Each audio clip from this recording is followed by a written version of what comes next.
നീ എന്റെ മാനം കാത്തു. സന്തോഷമായില്ലേ? ആ, സമാധാനമായി.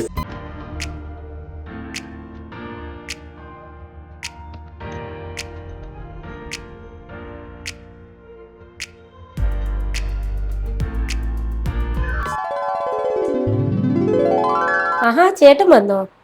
എന്താ പരിപാടി? ഓ, ഇതൊന്ന് തയ്ച്ചു വെക്കുക ചേട്ടാ.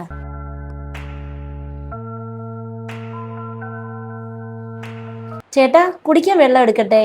ഓ, വെള്ളം ഇപ്പൊ എടുക്കണ്ടാടി.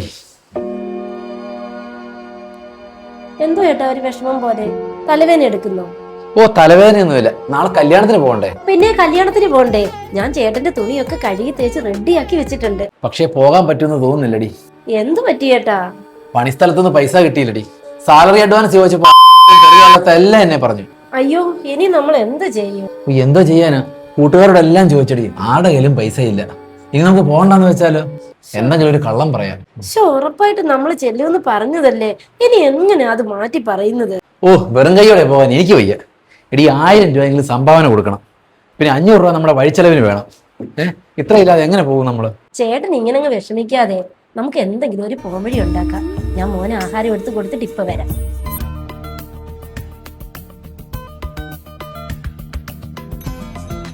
ആ ചേട്ടൻ ഡ്രസ്സ് മാറിയോ? ആ, ദാ ഇങ്ങ് വന്നേ. ഇത് എത്ര ഉണ്ടെന്ന് നോക്കി. എവിടുന്നാണ് ഇത്രയും പൈസ? അയ്യോ, ചേട്ടൻ വീട്ടിലതിന് തരുന്ന പൈസയിൽ നിന്ന് ഞാൻ മിച്ചം വെക്കുന്നതാ. ഇത് നമുക്ക് കല്യാണത്തിന് പോകാനുള്ള പൈസയിലും കൂടുതലുണ്ടല്ലോ. നീ എന്റെ മാനം കാത്തു. സന്തോഷമായില്ലേ? ആ, സമാധാനമായി. ഇനി പോയി സമാധാനമായിട്ട് കുളിച്ചിട്ട് വാ. നമുക്ക് ചോറൊക്കെ കഴിക്കണം. എനിക്ക് കുറച്ചുകൂടി ബാക്കി തയ്ക്കാനുണ്ടേ. ഇനി ഞാൻ പോയി കുളിച്ചിട്ട് വരാം. അല്ല, ഞാൻ വന്നപ്പോ മുതൽ ശ്രദ്ധിക്കുക, നീ എന്തോ ഈ തയ്ച്ചോണ്ടിരിക്കുന്നത്? നാളെ ഇട്ടോണ്ട് പോകാനുള്ള ചുരിദാർ ഏട്ടാ. ഒരു ശകലം കീറലുണ്ട്, ഞാൻ അതൊന്ന് തയ്ച്ചു വെക്കുക. എന്റെ ഈ കീറാത്ത ഒന്നും നിനക്കില്ലേ? ഇത് നല്ല ചുരിദാറാ ചേട്ടാ. കഴിഞ്ഞ വെഡിങ് ആനിവേഴ്സറിക്ക് ചേട്ടൻ എടുത്തു തന്നതാ. ഓണത്തിന് വാങ്ങിച്ചു തന്നത് ഇരിപ്പുണ്ട്. പക്ഷെ എനിക്ക് ഇതാ ഇഷ്ടം. സത്യം പറഞ്ഞ ഒരു നല്ല ചുരിദാർ പോലും നിനക്ക് വാങ്ങിത്തരാൻ എനിക്ക് പറ്റുന്നില്ലല്ലോ. എല്ലാ ചെലവുകളും കഴിഞ്ഞാൽ പിന്നെ ഒന്നിനും തികയത്തില്ല. എനിക്ക് ഇപ്പോഴൊന്നും വേണ്ട ചേട്ടാ. 2 മാസം കൂടെ കഴിഞ്ഞാൽ ഓണം കഴിഞ്ഞ് വരികയല്ലേ. അപ്പൊ ചേട്ടൻ ഇഷ്ടംപോലെ പൈസ കിട്ടത്തില്ലയോ? അന്നേരം എനിക്ക് വാങ്ങിച്ചു തന്നാൽ മതി. ഇപ്പൊ ചേട്ടൻ പോയി കുളിച്ചിട്ട് വന്നേ. ഇതുപോലെ ഒരെണ്ണമാണ് നമ്മുടെ വീട്ടിലുള്ളതെങ്കിൽ അവിടെ എങ്ങനെ സ്വർഗമാകാതിരിക്കും? ദാ ഇത് റെഡിയായി കണ്ടോ. ഒന്ന് തേച്ചെടുത്തു കഴിഞ്ഞാൽ പുതിയ ചുരിദാർ പോലെ ഇരിക്കും. അതെ, ഇതിനെയാണ് വീടിന്റെ വിളക്ക് എന്ന് പറയുന്നത്.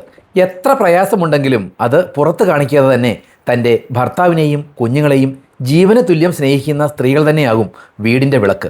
സന്തോഷം അത് നമ്മളാണ് കണ്ടെത്തേണ്ടത്.